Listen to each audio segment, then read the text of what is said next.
Hello guys, আশা করি সকলেই ভালো আছেন। বিএম মোবাইল টিক্সের পক্ষ থেকে সকলকে স্বাগতম। আমার আজকের ভিডিওটি আপনাদের দেখাবো কিভাবে আপনারা একটি ইউটিউব চ্যানেলে প্লেলিস্ট তৈরি করতে পারেন এবং এই প্লেলিস্ট তৈরির ফলে আপনার ভিডিওগুলি অডিয়েন্সের কাছে সরাসরি একটি প্লেলিস্টের মাধ্যমে প্রেরণ করা সম্ভব এবং অডিয়েন্স যদি আপনার প্লেলিস্টের একটি ভিডিও ওপেন করে তাহলে পরপর প্রত্যেকটি ভিডিও অডিয়েন্সের কাছে পৌঁছাবে। তো বন্ধুরা, বুঝতেই পেরেছেন আপনারা যে একটি ইউটিউবের প্লেলিস্ট কতটা গুরুত্বপূর্ণ।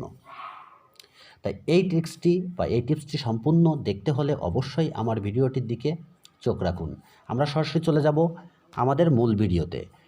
আমরা সর্বপ্রথম আমাদের মোবাইলে থাকা ইউটিউব স্টুডিওটি ডিলিট করে দিতে হবে। তারপর আমরা আমাদের মোবাইলে ক্রোম ব্রাউজারে প্রবেশ করব। ক্রোম ব্রাউজারে প্রবেশ করার পর আমরা ইউটিউব যে চ্যানেলটি আছে সেটাকে সার্চ করব। অর্থাৎ এই করতে হলে আমাদের সর্বপ্রথম যে সার্চ বারে লিখতে হবে www.youtubestudio.com।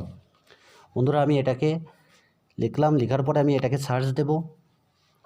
সার্চ দিলে আমি দেখতে পাবো যে আমাকে ইউটিউব স্টুডিওর ভিতরে প্রবেশ করানো হচ্ছে। এবার আমরা ঠিক এই ইউটিউব স্টুডিওটি ক্লিক করব।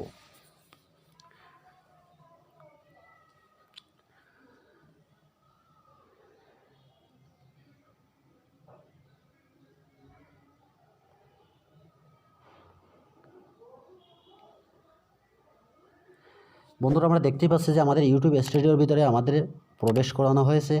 এরপর আমরা মোবাইলের ঠিক ডান দিকে 3 ডট নামে একটি অপশান আছে, এখানে ক্লিক করে আমরা এটাকে ডেস্কটপ মোডে করে নেব। অর্থাৎ আমরা এখানে দেখতে পাচ্ছি এটা ডেস্কটপ সাইট আছে, অর্থাৎ আমরা ডেস্কটপ মোডে করে নেব।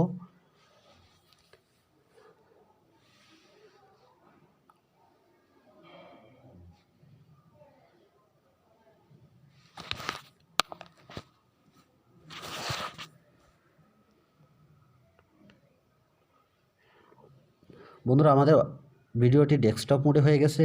ডেস্কটপ মোডে হওয়ার পর আমরা ঠিক মোবাইলের ডিসপ্লের ডান দিকে কয়েকটি লোগো আমরা দেখতে পাবো। এই সাইডে লোগোর 3 নম্বর লোগো হচ্ছে প্লেলিস্ট, অর্থাৎ আমরা এই 3 নম্বর লোগোতে ক্লিক করব।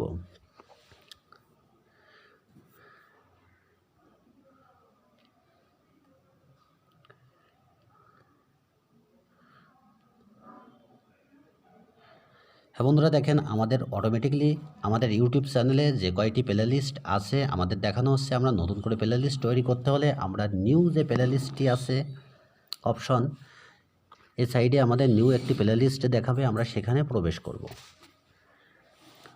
পর প্লেলিস্ট টাইটেলে আমরা লিখব আমাদের যে প্লেলিস্টটি আমরা তৈরি করতে চাই সেই প্লেলিস্টটির নাম আমরা এখানে লিখব। এখানে আমি একটি প্লেলিস্টের নাম লিখে আপনাদের দেখাচ্ছি।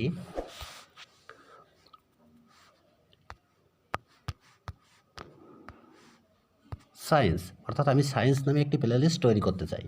আমি এটাটি লেখার পর আমার ঠিক এর নিচের দিকে একটু ডান সাইডে আমরা দেখতে পাবো,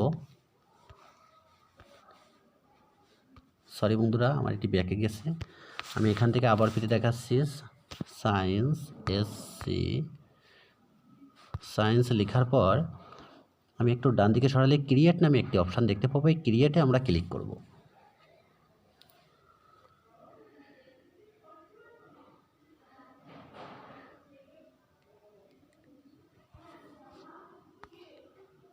ক্রিয়েটে ক্লিক করার পরেই আমরা দেখতে পাবো যে আমাদের প্লেলিস্ট নামে সায়েন্স প্লেলিস্ট নামে একটি প্লেলিস্ট তৈরি হয়ে গেছে। তা বন্ধুরা, আপনারা বুঝতে পেরেছেন কীভাবে খুব সহজেই আপনাদের ইউটিউবে আপনারা প্লেলিস্ট তৈরি করতে পারবেন। আশা করি আমি আপনাদের বোঝাতে পেরেছি। আরও কিছু জানার থাকলে ফিল ফ্রি টু কমেন্ট, আমি হেল্প করার চেষ্টা করব। ভিডিওটি ভালো লাগলে আমার চ্যানেলটি সাবস্ক্রাইব করুন, আর অলরেডি সাবস্ক্রাইব করা থাকলে থ্যাংক ইউ সো মাচ।